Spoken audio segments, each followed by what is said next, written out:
Streaming Channel presenta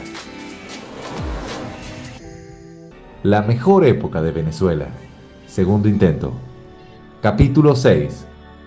Compañeros, lamentablemente, por ahora, los objetivos que nos planteamos no fueron logrados en la ciudad capital. Las declaraciones del teniente coronel Hugo Chávez tienen impacto. Una parte del país interpreta la asonada militar como una ansiada reivindicación. Esa tarde, los partidos políticos coinciden unánimemente en condenar el fallido intento. Y no era admisible que un grupo de oficiales se apoderaran de unos tanques de guerra en una madrugada y le entraran a cañonazos a la casa donde vivía la familia del presidente de la República y al Palacio de Miraflores para asaltar el poder. Entonces yo, como líder de la oposición, sentí que mi obligación era salir a decir: cuidado, esta no es la vía. Pero el expresidente Rafael Caldera sorprende con un discurso en el que matiza su condena al intento de golpe de Estado. Pedirle al pueblo que se inmole por la libertad y por la democracia cuando piensa que la libertad y la democracia no son capaces de darle de comer, de impedir. Definitivamente, hubo grupos de las élites que respaldaron el golpe de Chávez el 4 de febrero de 1992.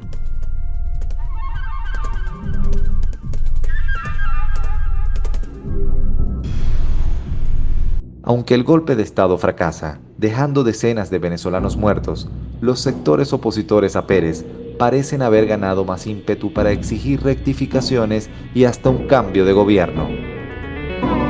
Porque no hubo sector que no se vio afectado por las reformas. Fue un ajuste que tocó a todos y hubo una masiva reacción. Yo nunca me olvidaré un día que estaba en mi carro y estaba oyendo una radio y había un disc jockey. Y lo oigo en un discurso en contra de las reformas, ¿no? Un discurso cargado de falsedades, de mentiras, de medias verdades, pero dicho de una manera muy elocuente y muy sincera. El tipo de verdad creía eso. ¿Y dónde lo oyó? Bueno, no importaba. Lo que importaba era que tenía un sentimiento que yo creo que reflejaba un sentimiento mucho más amplio.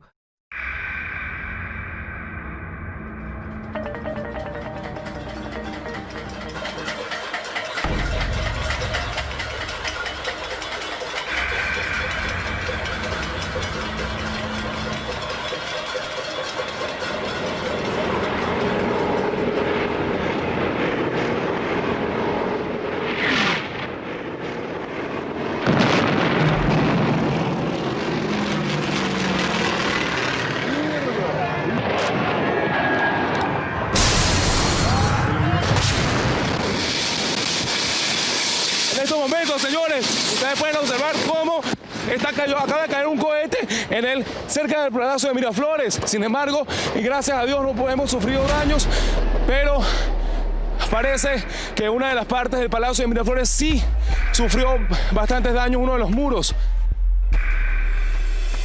Solo 9 meses más tarde, irrumpe otro golpe militar, esta vez encabezado por la aviación. En Caracas hay combates aéreos y el Palacio de Gobierno es bombardeado. Ese mismo día, la insurrección es derrotada, pero queda un saldo de más de 100 muertos y cuantiosos daños materiales en la capital.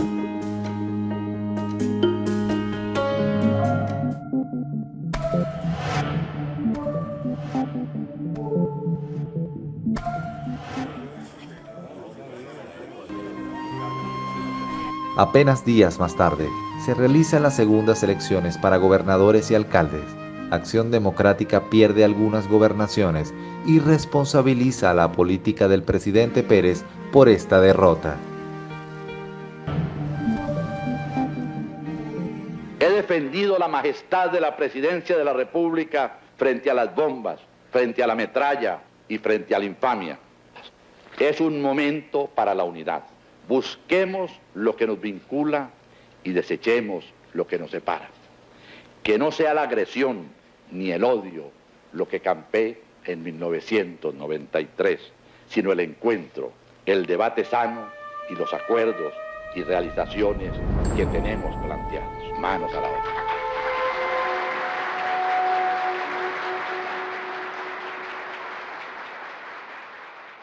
4 difíciles años intentando cambiar el paradigma rentista de un petroestado han dejado su huella en el ánimo del presidente y en su popularidad.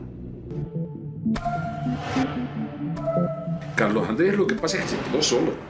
Realmente no construyó el tejido que podía llevar a acuerdos sociales o de consenso que le permitiera realizar el programa de su segundo gobierno.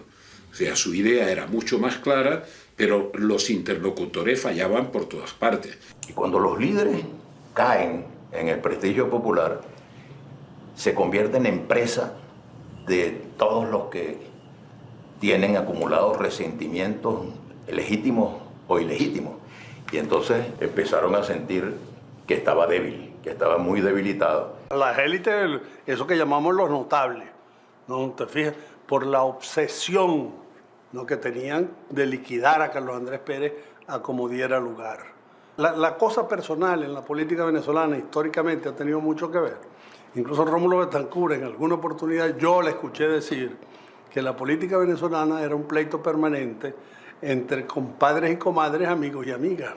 Finalmente no había fuerza política y social para sostener lo que estábamos haciendo. Y fuerza son sindicatos, gremios, partidos, asociaciones empresariales, opinión pública, medios de comunicación. Es decir, el presidente y el gobierno se fueron quedando solos.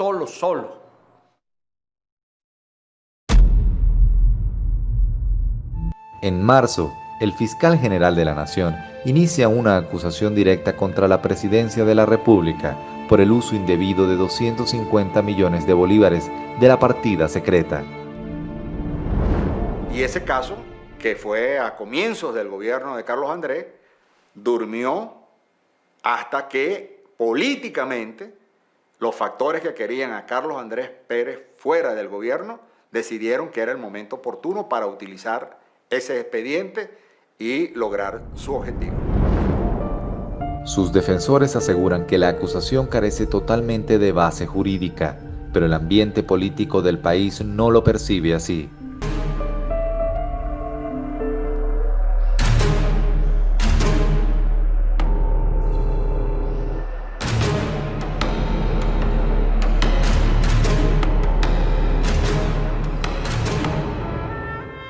La mirada está puesta sobre la Corte Suprema de Justicia para que se pronuncie pronto. La aceptación de esta demanda obligaría al presidente a dejar su cargo para enfrentar la justicia.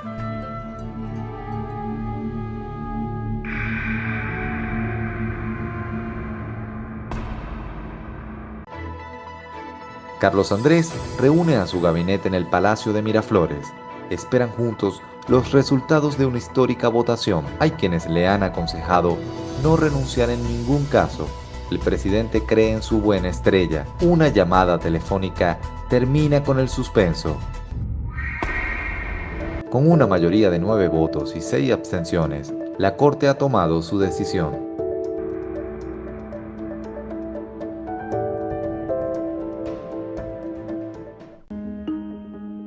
Un perturbador silencio toma el palacio. Horas más tarde, le habla a la nación. Me dirijo hoy a todos mis compatriotas. El pasado 9 de marzo, en mensaje dirigido a la nación, expliqué minuciosamente la forma y las razones por las cuales se tramitó una rectificación presupuestaria de 250 millones de bolívares con cargo a los servicios de inteligencia y seguridad del Estado. Fue una explicación precisa y clara. Esta decisión de la Corte Suprema de Justicia, no la juzgo, será la historia, implacable en sus veredictos, la que lo hará más adelante. No tengo inconveniente en confesar que hubiera preferido otra muerte.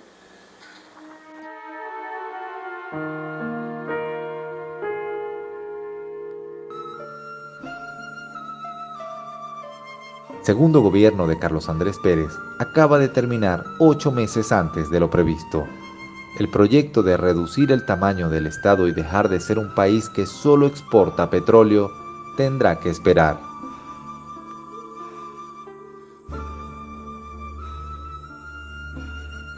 aceptó la decisión del Tribunal Supremo de Justicia, que fue una votación muy dividida, muy peleada, y se quedó por fuera. Pues.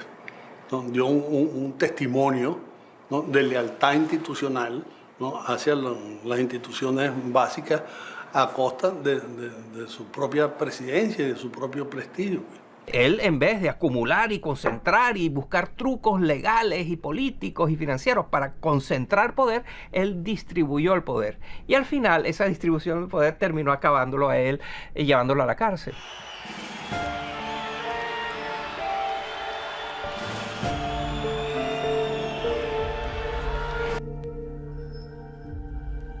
Si 4 años antes, una mayoría de venezolanos lo había llevado de nuevo a la presidencia, ahora, una cautelosa calma acompaña esta inédita situación.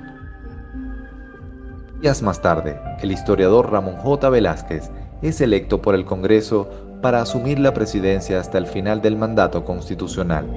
Lo sucedido es un hito en la historia democrática venezolana. Para algunos, un acto de justicia. Para otros, una componenda política de múltiples intereses.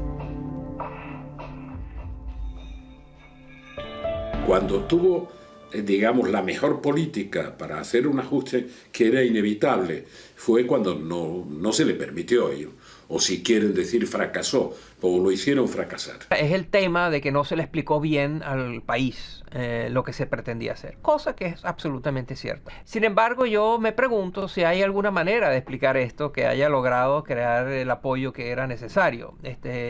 Yo no tengo dudas que lo hicimos mal, pero tampoco tengo dudas de que el país no quería oír esto. Si alguien no quiere hacer algo, si alguien está aferrado al pasado, si le gusta la manera como estaban ocurriendo las cosas, pues no te van a oír. Y no estaba preparado ni los partidos políticos, ni los empresarios, ni los gremios, ni los sindicatos, ni los trabajadores organizados. Es decir, la sociedad no estaba preparada, la sociedad estaba acostumbrada a lo que hemos llamado el modelo rentista, petrolero. Entonces todo lo que él propuso en su primer gobierno lo trató de recoger en el segundo, y por supuesto que todo eso, bien especulado por los adversarios, le hizo daño. Carlos Andrés, en su segundo gobierno, quiso enmendar al Carlos Andrés del primer gobierno, pero no pudo. Definitivamente, es un animal político, querido y rechazado. Ha gobernado el país durante casi 10 años de su vida, pero han sido 2 periodos tan diferentes que cuesta creer que ha sido el mismo hombre quien nos ha liderado. Los 2 gobiernos de Carlos Andrés Pérez han dejado una huella profunda entre los venezolanos, pero también preguntas que aún nos quedan por responder.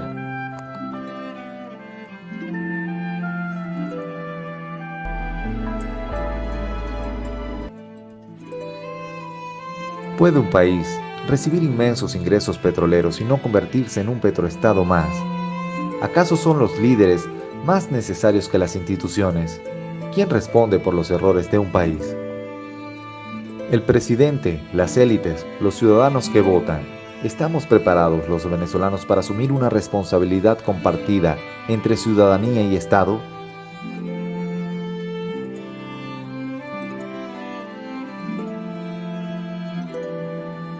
Aunque esta historia es aún reciente, ha transcurrido el tiempo suficiente para entender que estos 2 gobiernos, estos 2 intentos, no deberían haber pasado en vano.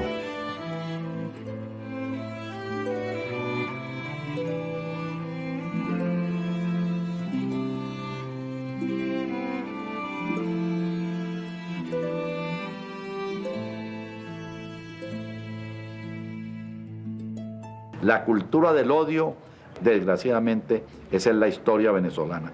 Y si nosotros continuamos por ese camino, pues seguimos abriendo una ancha, inmensa y profunda fosa a las aspiraciones de bienestar de los venezolanos. La única manera de que saquemos a Venezuela de esta crisis tan profunda es eliminando el odio. ¿Aló? ¿Aló, aló? ¿Aló? Como que estaba hablando para nadie, como que se había cortado el... Este video fue presentado por Streaming Channel. Transmitimos emociones.